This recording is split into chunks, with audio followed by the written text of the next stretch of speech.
the value of k for which the pair of equations kx is equals to y plus 2 and 6x is equals to 2y plus 3 has infinitely many solutions is k is equals to 3 या फिर k is equals to minus 3 या फिर it does not exist या k is equals to 4।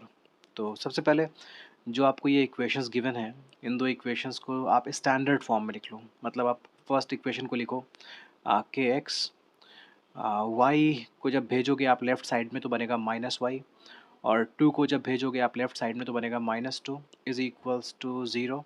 तो ये है first equation का standard form. इसी तरह सेकेंड इक्वेशन को भी लिखो स्टैंडर्ड फॉर्म में। आप 6x लिखो, इस 2y को भेजो लेफ़्ट साइड में तो माइनस 2y प्लस 3 को भेजो लेफ़्ट साइड में तो minus 3 is equals to zero. अभी दोनों इक्वेशंस स्टैंडर्ड फॉर्म में हैं। अब पूछा गया है कि इनके इनफाइनाइटली सॉल्यूशंस कब होंगे, मतलब के की किस वैल्यू के लिए इनफाइनाइट सॉल्यूशंस हो सकते हैं इसके।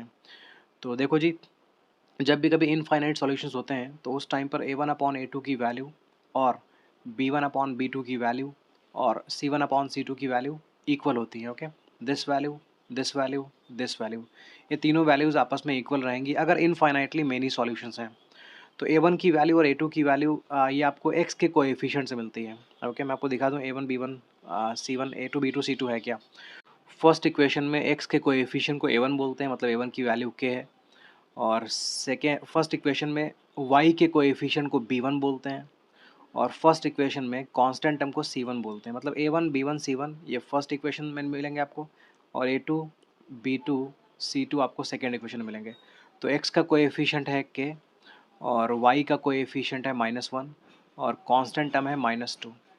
ओके, इधर आते हैं, x का कोएफिशिएंट है 6, y का कोएफिशिएंट है -2 और कांस्टेंट टर्म है -3। ओके, तो ये हैं वैल्यूज़ a1 b1 c1 या फिर a2 b2 c2 की। आई होप ये क्लियर है। बस इन वैल्यूज़ को यहाँ पर रख लो आप।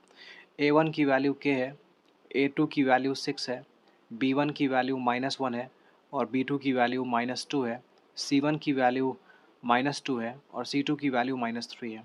ओके, तो मैंने आपको बोला था कि a1/a2 b1/b2 c1/c2 तीनों आपस में इक्वल रहना चाहिए। लेकिन आप देखो ये दोनों तो इक्वल हैं नहीं और k की कोई भी वैल्यू आप रखो लेकिन ये दोनों तो आपस में नहीं इक्वल होंगे ना, क्योंकि k की वैल्यू चेंज कर सकते हो आप लेकिन इसमें तो कोई चेंज नहीं कर सकते हो। ओके, तो प्लीज़ समझने की कोशिश करो। ये पार्ट सिंप्लीफाई होकर 1/2 बनेगा और ये पार्ट सिंप्लीफाई होकर 2/3 बनेगा और ये इक्वल नहीं है। मतलब k की वैल्यू कुछ भी रख लो, आपको ये दोनों इक्वल नहीं मिलने वाले हैं। अगर ये इक्वल नहीं होंगे तो फिर इनफाइनाइटली मेनी सॉल्यूशंस नहीं हो सकते हैं, क्योंकि इनफाइनाइटली मेनी सॉल्यूशंस के लिए a1/a2 b1/b2 c1/c2 तीनों को इक्वल रहना था। ओके, तो option number B is correct. It does not exist. I hope you are getting it.